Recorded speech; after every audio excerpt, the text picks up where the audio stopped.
History rarely announces its most important figures with trumpets. Sometimes the pillars of a civilization don't sit on thrones or command classrooms.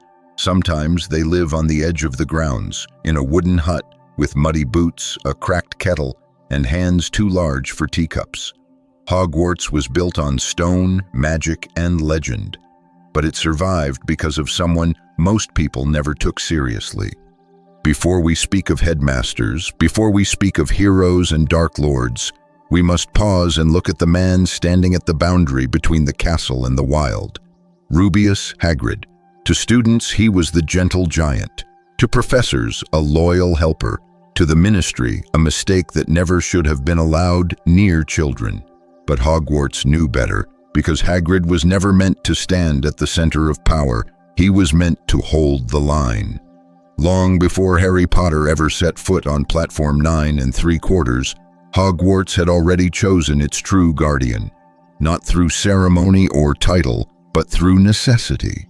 Hagrid arrived at Hogwarts as a boy who never fit the rules, half-giant, emotionally open in a world that valued restraint, drawn not to spellbooks but to creatures most witches and wizards feared or misunderstood. And then history intervened. Accused, expelled, his wand snapped. By every official standard, Hagrid's story should have ended there, but Hogwarts does not function by official standards alone. Albus Dumbledore even then understood something vital. Power stripped of recognition often becomes the most loyal force of all. Hagrid stayed, not as a student, not as a professor, but as something far older in concept. A keeper. Hogwarts is not just a school. It is a living system, one that constantly balances order and chaos, safety and danger, knowledge and instinct. Most professors guard knowledge. Most headmasters guard policy. But someone had to guard the edges. The Forbidden Forest was not forbidden by accident. It was forbidden because it needed to exist, untamed, unpredictable, alive. And someone had to understand it. That someone was Hagrid.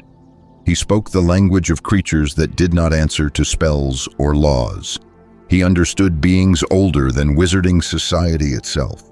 Where others saw monsters, Hagrid saw patterns. Where others saw threats, he saw ecosystems. This was not softness. It was intelligence of a different kind.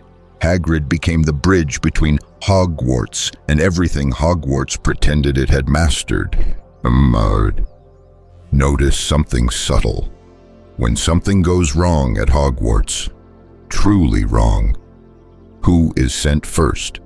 Not Aurors, not ministry officials, not even professors. Hagrid, to retrieve a dangerous artifact, to escort a mysterious creature, to deliver a boy marked by prophecy, to bury the dead and protect the living. He is trusted with tasks no one else is trusted with. Because Hagrid understands what most wizards forget. Magic does not begin with control, it begins with respect. Hagrid's hut sits deliberately at the edge of the grounds, neither fully inside Hogwarts nor fully outside it.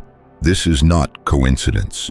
It places him exactly where he belongs, between childhood and adulthood, between safety and danger, between civilization and the ancient forces Hogwarts was built beside, not over.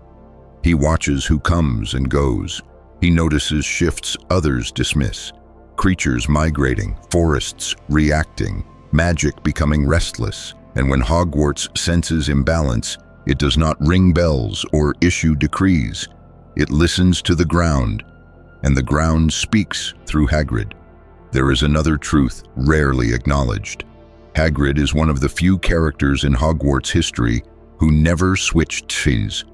Through multiple wars, through changing headmasters, through political pressure, fear, and corruption, others hesitated, others compromised, others explained themselves. Hagrid remained, not because he was simple, but because his moral compass was rooted in something older than ideology: loyalty, care, protection of the vulnerable, whether human or not. These are not childish traits. They are foundational ones. Civilizations collapse when they forget them. By the time Harry Potter arrives, Hogwarts is already fraying. Dark magic is returning. Institutions are weakening, trust is eroding. And who becomes the first human connection Harry has to the wizarding world? Not a teacher, not a politician, not a hero. Hagrid, the gatekeeper, the threshold guardian, the one who introduces the world without lies. No polish, no propaganda, just truth, wonder, danger, and warmth. Exactly as Hogwarts really is. This is not an accident. This is designed because when everything else fails, rules, systems, even legends, Hogwarts relies on something far simpler, someone who stays. And in the long, dark history of the castle, Rubeus Hagrid has always stayed. What that loyalty cost him, what it protected, and why Hogwarts would not have survived without him. That is where the real story begins. Power at Hogwarts has always been carefully categorized. Knowledge belongs in classrooms. Authority belongs in offices. Danger is meant to be locked away, hidden behind enchantments and warnings. But Hogwarts has never truly believed its own divisions, because the most dangerous things are never fully containable. And so, quietly, without ceremony, the castle entrusted its greatest risks to a man who was never supposed to hold responsibility at all. Rubeus Hagrid. The Forbidden Forest is often misunderstood. Students are told it is forbidden as punishment, a place of fear, a threat designed to enforce discipline. But the truth is far more unsettling. The forest exists because Hogwarts needs it to exist. It is a pressure valve, a place where ancient magic, wild creatures, and forces that predate wand law can live without tearing the castle apart from within. Remove the forest, and Hogwarts would not become safer. It would become unstable, and someone had to understand that balance. Someone who did not see danger as something to be erased, but as something to be managed. Hagrid never tried to dominate the forest. He learned it. That difference changed everything. Consider the creatures that passed through Hagrid's care. Dragons, acromantulas, hippogriffs, blast-ended scroots, creatures classified by the Ministry as uncontrollable, lethal, or outright illegal. Yet under Hagrid's watch, these beings did not turn Hogwarts into a graveyard. Why? Because Hagrid does not operate through fear. He operates through familiarity. Creatures respond to him not because he is powerful, but because he is consistent. He feeds them. He speaks to them. He understands their rhythms, moods, limits. This is a form of magic older than spellcasting. It is ecological intelligence. And Hogwarts, a school built on layered magical systems, depends on it far more than it admits. There is a reason the Ministry never truly removed Hagrid from the grounds. Despite decades of suspicion, they feared him, not because he was dangerous, but because they could not replace him. Hagrid represented a kind of knowledge that could not be standardized, regulated, or written into law. He knew where creatures nested, when forests shifted, which magical populations were thinning and which were becoming aggressive. These were not academic insights, they were survival data. Hogwarts functioned safely because someone was constantly monitoring the margins, and that someone lived in a hut, not a tower. When Tom Riddle framed Hagrid and unleashed the basilisk, the consequences were precise. Hagrid lost his wand, his education ended, his future collapsed. But Hogwarts lost something more dangerous, a student who understood creatures without fear. Dumbledore recognized this immediately. That is why Hagrid was not cast out. Instead, he was embedded deeper into the castle's operational core. Groundskeeper, caretaker, later professor of care of magical creatures. Titles changed, function did not. Hagrid became the human buffer between Hogwarts and the things that could destroy it. Notice how often crises at Hogwarts involve creatures or forces from outside human control. And notice who is always present when those crises unfold. When unicorns are being slaughtered, when the forest stirs unnaturally, when ancient beings take interest in the castle again, Hagrid is never surprised. Concerned, yes. Angry, often, but rarely shocked, because he has been listening long before others noticed. There is another layer to Hagrid's importance that is rarely discussed. He is trusted by those who do not trust anyone. Centaurs tolerate him. Giants listen to him. Creatures that attack wizards on sight hesitate around him. Hagrid moves between worlds without threatening them. This is not accidental. It is because he never pretended to be something he wasn't. He never spoke down to creatures, never treated them as tools, never demanded obedience. In a magical world obsessed with hierarchy, Hagrid practiced equality. That alone made him dangerous to systems built on control.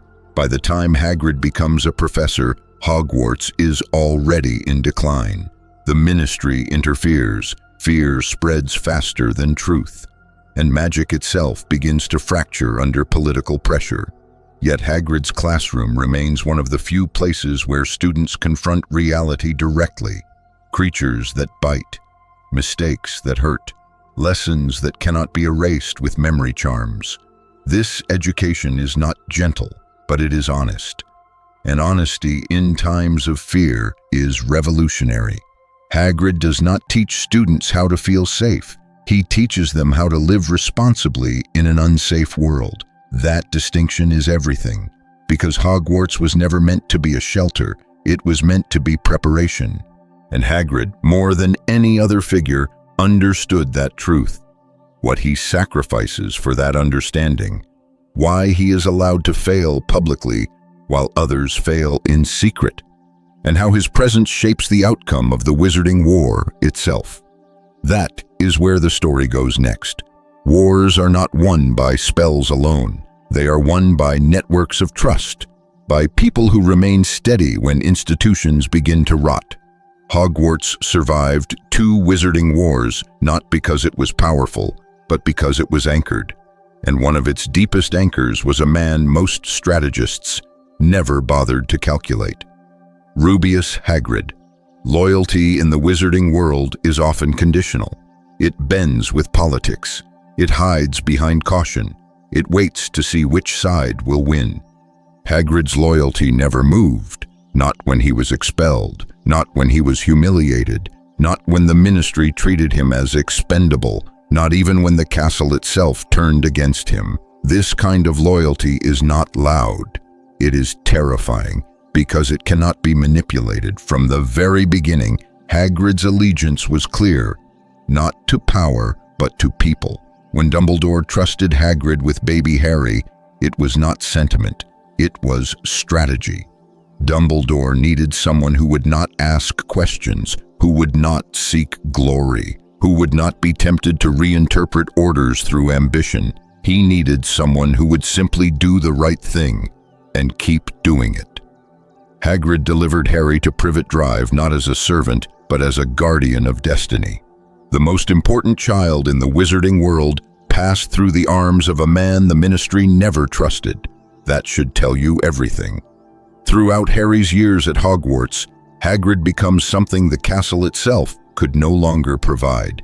Stability, when teachers change, when rules shift, when danger becomes normalized. Hagrid remains emotionally constant. He grieves openly, celebrates loudly, fears honestly. In a world that teaches children to suppress vulnerability, Hagrid models emotional truth. And that has consequences, because emotionally secure students make better moral choices. Hagrid's hut becomes a sanctuary, not officially, not magically, but humanly. Students go there when the castle feels hostile, when authority feels unfair, when the world stops making sense. This is not accidental. Hogwarts produces skilled witches and wizards. Hagrid produces grounded ones, and grounded people resist darkness longer. During Voldemort's return, the Ministry makes its fatal mistake. It values obedience over truth. And when the system turns paranoid, it always attacks its most honest members first. Hagrid is arrested, imprisoned, removed from Hogwarts. The result is immediate. The castle becomes colder. The forest grows restless. Students lose their emotional ballast. This absence reveals Hagrid's true role. He was not background support. He was structural integrity. When Hagrid returns, broken but unbowed, something remarkable happens. He does not seek revenge. He does not demand apology. He resumes his place. This is not weakness. This is moral superiority. It signals to everyone watching, students, staff, even enemies, that integrity does not require recognition. It requires endurance. In the final war, Hagrid's loyalty becomes a weapon Voldemort cannot comprehend. He walks into enemy territory to negotiate with giants. He carries Harry's body believing him dead. He fights not with strategy but with conviction. Voldemort underestimates him every time because Voldemort believes fear is the strongest force. Hagrid proves him wrong. Love, when it is unbreakable, outlasts terror. There is a moment often overlooked. When Hogwarts believes Harry is dead, when hope fractures, Hagrid does not deny his grief. He lets the world see it, and in doing so, he exposes Voldemort's greatest failure. A leader who cannot feel loss cannot inspire loyalty. Hagrid's pain becomes proof of humanity, and humanity becomes resistance. Hagrid never commands armies, never crafts master plans, never claims victory. Yet when the dust settles, Hogwarts still stands. Because while others fought for dominance, Hagrid fought for continuity. He kept the heart of the castle beating, and castles without hearts collapse. Why that heart was targeted repeatedly. Why Hagrid was allowed to be humiliated but never eliminated. And how his existence quietly shaped the outcome of the entire Wizarding War. That truth emerges next. Every civilization hides its most dangerous knowledge at the edges, not the center. At Hogwarts, that edge is the Forbidden Forest. And the one person who moves between the castle and that darkness without fear is Hagrid. Power does not always announce itself through titles or towers. Sometimes it takes the form of access. Hagrid has access no one else does. Creatures others fear, spaces others forbid, truths others prefer remain buried. While professors teach theory, Hagrid teaches reality. He understands something most wizards never learn, that danger does not equal evil, and control does not equal wisdom. This distinction changes everything. The wizarding world's greatest failures come from misunderstanding what it seeks to dominate. Voldemort dominates. The Ministry regulates. Hogwarts categorizes. Hagrid listens to dragons, to spiders, to giants, to creatures that remember older rules than wand law. This makes him dangerous to authoritarian systems, because anyone who can communicate across boundaries becomes impossible to fully control. Consider the Forbidden Forest. It is not merely a collection of magical threats. It is a living archive. Centaur astronomy, ancient magic older than Hogwarts itself. Creatures whose loyalties are shaped by respect, not law. Hagrid serves as the only consistent interpreter between these worlds. When centaurs tolerate Hogwarts, it is not because of Ministry decrees. It is because Hagrid exists, a man who approaches without arrogance. This is why Hagrid is repeatedly framed as reckless. Recklessness is the label institutions give to people who refuse to fear the same things. But watch closely. Hagrid's dangerous creatures are never malicious by nature. They are misunderstood, and misunderstanding has always been the wizarding world's greatest blind spot. Aragog is blamed for murder without trial. Buckbeak is condemned because Draco Malfoy weaponizes arrogance. The giants are written off as irredeemable. Each time Hagrid stands between the system and annihilation, not because he is naive, but because he understands escalation. Killing what you do not understand always leads to consequences, and someone has to remember that. Hagrid's knowledge is not written, it is lived. He knows which spells anger a creature, which gestures signal respect, which boundaries must never be crossed. This is intelligence Hogwarts cannot replicate in classrooms, and so it isolates it, labels it care of magical creatures, as if care were secondary to conquest. But history reveals the truth. Every major magical catastrophe comes from ignoring voices like Hagrid's. Tom Riddle never listened. The Ministry never listened. Umbridge actively silenced. And the result was predictable. Fear multiplied, violence escalated, balance collapsed. When Umbridge takes control, Hagrid is removed again. This time not because of fear, but because of ideology. He represents everything authoritarian order cannot tolerate: empathy over obedience, context over rules, judgment over protocol. The forest responds immediately. Centaurs grow hostile, boundaries dissolve, tension erupts. The land itself reacts to the removal of its mediator. That is not coincidence. That is system's failure. Hagrid's return restores more than a teacher. It restores equilibrium, because ecosystems, magical or otherwise, require interpreters. Without them, everything defaults to conflict. In the final war, Voldemort makes his greatest miscalculation. He believes controlling creatures means forcing allegiance. But allegiance built on fear collapses under pressure. Giants defect, creatures resist. The forest does not rally to him. Why? Because Hagrid spent decades building something Voldemort never could: trust. Hagrid never seeks dominion over the wild. He seeks coexistence. And that philosophy quietly rewrites the rules of power, because the future does not belong to those who dominate. It belongs to those who can live alongside forces greater than themselves. Yet Hagrid's role extends even deeper than mediation. He was not just protecting dangerous knowledge. He was protecting forgotten knowledge. Knowledge about lineage, about blood, about worth. And that is where the next truth waits, because Hagrid's very existence challenges the foundation of wizarding supremacy. Every empire builds its power on a story, and the wizarding world's most dangerous story is simple: magic belongs to the pure. Hagrid is the proof that this story is a lie. Half giant, half wizard, fully marginalized. From the moment Hagrid is born, the system marks him as lesser, not because of his actions, not because of his ethics, but because of his blood. This matters more than spells or skill, because Voldemort's ideology does not rise in a vacuum. It feeds on assumptions that already exist. Hagrid grows up knowing exactly how the wizarding world sees him: too large, too emotional, too dangerous, too impure. Yet he does not respond with resentment. He responds with compassion. And this is where the ideology of supremacy begins to crack. Because oppression expects anger, it does not know what to do with dignity. Hagrid's magical education is cut short, not by incompetence, but by convenience. Tom Riddle needs a scapegoat, and the institution complies.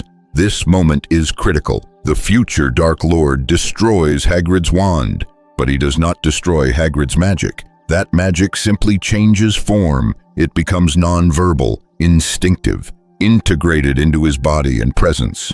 Hagrid becomes living proof that magic is not limited to formal instruction, and that threatens hierarchy. Notice who Hagrid mentors: Harry, a half-blood marked by prophecy; Hermione, a muggle-born intellectual force; Ron, a pure blood who rejects supremacy.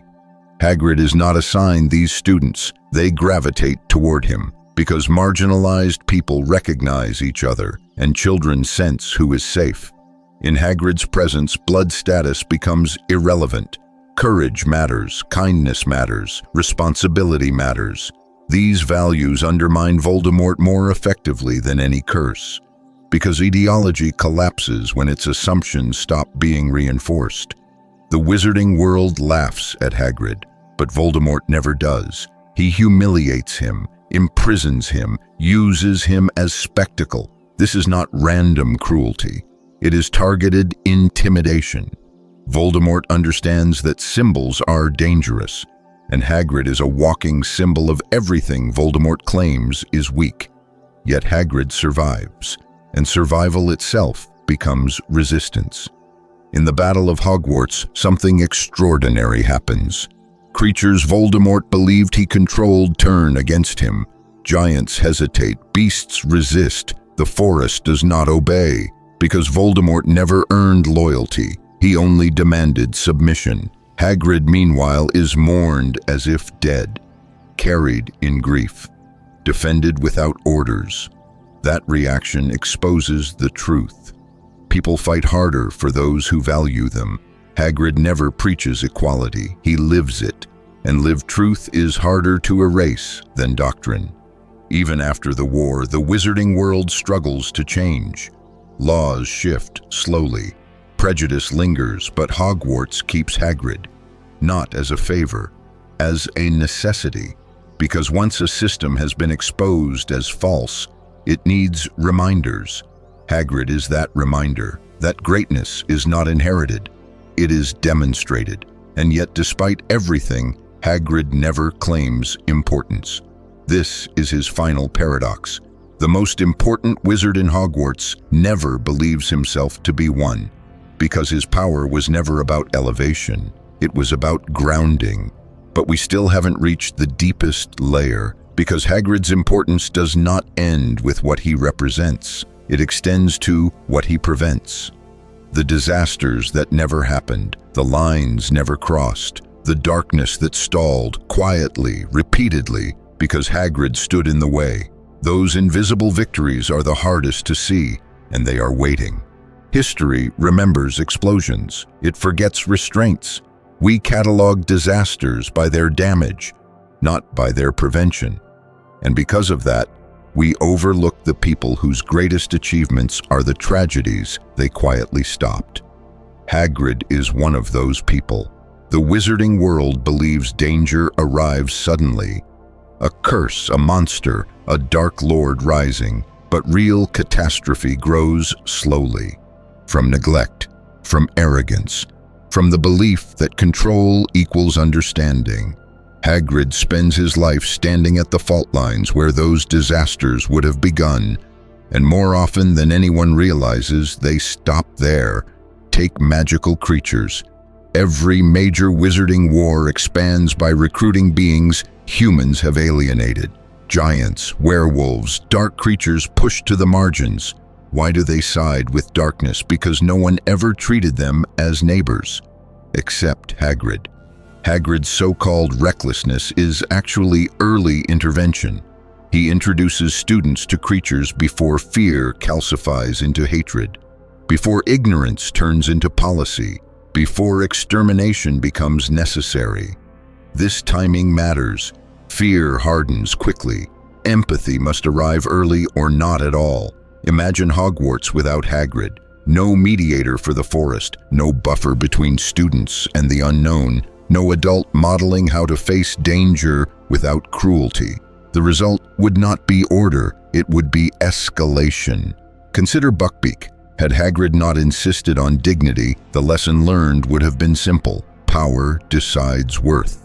Instead, Harry learns restraint. Hermione learns resistance through law. The system is challenged, imperfectly, but visibly. That single lesson echoes later, because students who learn restraint do not become tyrants easily.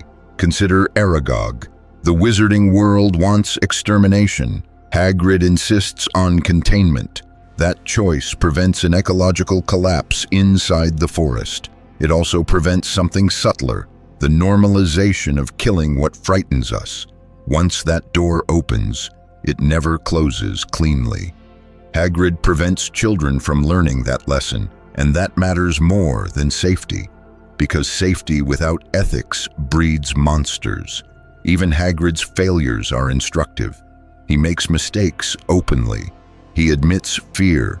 He accepts blame. In a culture obsessed with infallible authority, this is radical.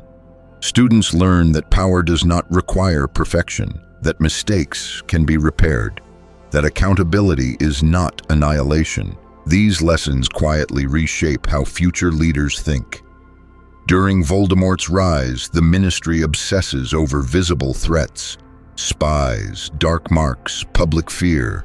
Hagrid watches something else. Relationships, who has been pushed aside, who has been humiliated, who has nothing left to lose, because that is where dark movements recruit.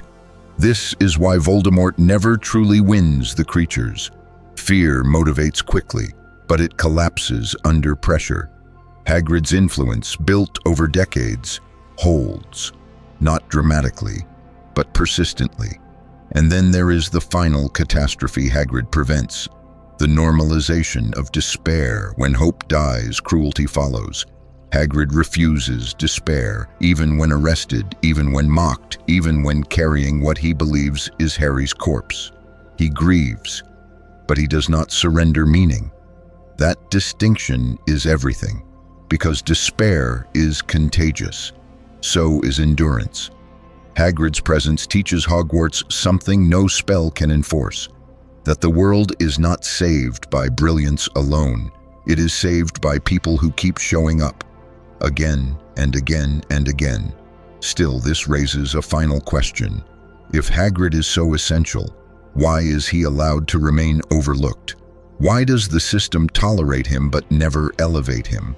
The answer reveals the last and most uncomfortable truth. Because Hagrid is not meant to rule. He is meant to remain. And that role is far more dangerous to corrupt systems than power ever could be. That is where this story is heading. Every civilization reveals its truth at the moment it believes itself finished. Not in triumph, not in victory speeches, but in exhaustion, when masks fall away and only instinct remains. Hogwarts' truth is revealed in that moment, and it is Hagrid. When the final battle comes, the castle does not look to its cleverest mind.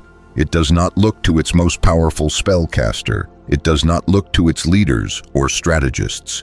It looks to the one who has always done the hardest job without recognition. Hagrid is asked to do the unthinkable, to walk into the forest, to face death without resistance, to carry what appears to be the end of hope itself. This is not coincidence. This is design. In every society, there are roles no one wants. The bearer of bad news, the witness to grief, the one who stands where others cannot bear to stand. Hagrid has been training for this role his entire life, not through books, not through ambition, but through love that survives humiliation. When Hagrid carries Harry's body back to Hogwarts, something profound happens. Voldemort believes this is his victory, but the castle understands something else. The man carrying the body is not broken. He is grieving, but whole. And that is terrifying to tyranny. Power expects fear. Power expects collapse. What it cannot withstand is love that refuses to disappear. Hagrid does not argue. He does not curse. He does not plead. He simply endures. And endurance is the oldest form of resistance. This is the moment the Dark Lord truly loses.